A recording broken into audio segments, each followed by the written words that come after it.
5বার বহরমপুর থেকে ভোটে জিতেছেন তিনি। এবার তার লড়াই ষষ্ঠবারের সাংসদ হবার। সকাল থেকে বহরমপুরের এক কেন্দ্র থেকে অন্য কেন্দ্রে দৌড়ে বেড়ালেন। কোথাও কোনো রকম অশান্তি গন্ডগোল দেখলেই অভিযোগ জানালেন। বিকেলের দিকে ভোট দিলেন কাশিমবাজার 22 নম্বর বুথে। দিনের শেষে অধীর চৌধুরী বললেন, কমিশনের কাজে খুশি। কমিশন না থাকলে এরকম ভোট হতো না।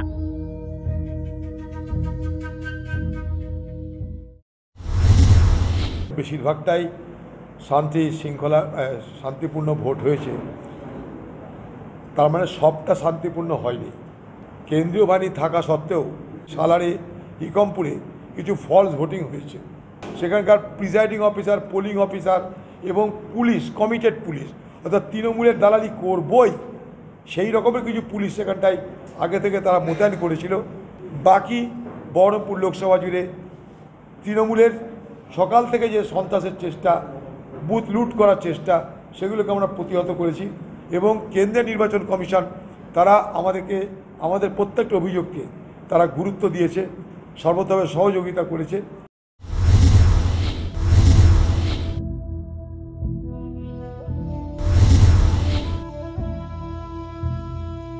চতুর্থ দফায় বহরমপুরের ভোটও শেষ হলো মোটামুটি নির্বিঘ্নেই। মাঝে কয়েকটি ঘটনা ঘটল, তবে বহরমপুরের ভোটের ইতিহাসের তুলনায় তা নেহাতই নগণ্য। সালারের 168 নম্বর বুথের প্রিসাইডিং অফিসারকে সরিয়ে দেয় নির্বাচন কমিশন। তার বিরুদ্ধে পক্ষপাতিত্বের অভিযোগ তুলে নির্বাচন কমিশনে নালিশ জানায় কংগ্রেস। বড়োয়া এলাকার 187 নম্বর বুথে বিজেপি ও কংগ্রেস পোলিং এজেন্টকে হুমকি দেওয়ার অভিযোগ ওঠে তৃণমূলের বিরুদ্ধে। বেলডাঙ্গায় 85-86 নম্বর বুথে কংগ্রেস পোলিং এজেন্টকে বুথে ঢুকতে বাধা দেওয়া হয় বলে অভিযোগ। তবে এরই মধ্যে উল্লেখযোগ্য ঘটনা ঘটে। শক্তিপুর বাজারপাড়ায় এখানে 2টি বুথে এজেন্ট দিতে পারেনি তৃণমূল কংগ্রেস। বিজেপির ভয়ে এজেন্ট বসতে রাজি হয়নি, অভিযোগ তৃণমূলের।